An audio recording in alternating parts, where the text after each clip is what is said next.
Hello, Rachel Hakanson, physical therapist at Johnson Memorial Health Services here. Today we are going to be looking at the overhead athlete, specifically baseball and softball throwers, and we're going to go through a couple exercises and drills that you can try. So this first one here is the sleeper stretch. You're going to have the athlete lying on their side, elbow at about shoulder height, and make sure that they're laying on their shoulder to pin that down a little bit. The opposite hand is going to be on their forearm, and then just slowly going down until they feel a stretch.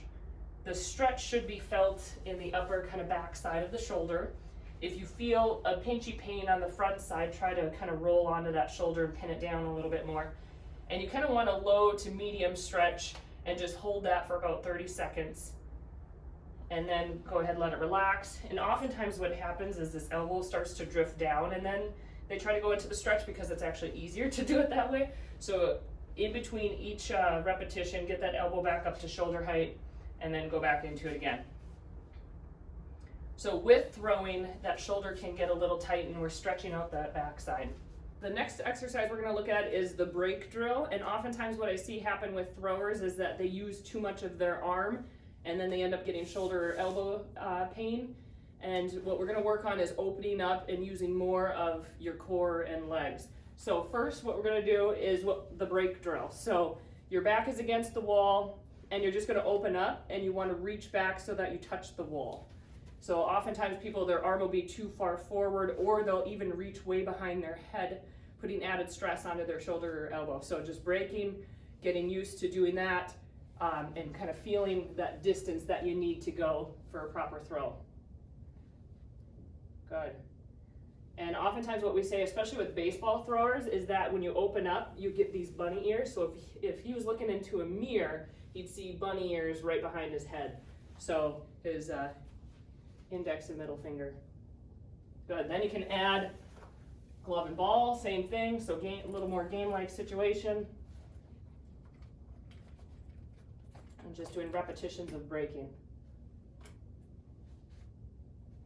The next drill we're going to do is working on your follow through. So oftentimes what happens is athletes throw and then kind of abruptly stop. And what we need to do is, you have all this energy built up, it needs to go somewhere and slowly dissipate through the arm versus abruptly stopping and then your muscles take up the brunt of that.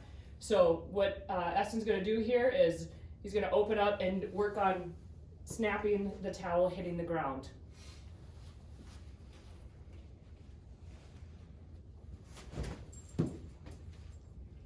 So he'll do that a couple of times. You can see he opens up just like the break drill we were doing.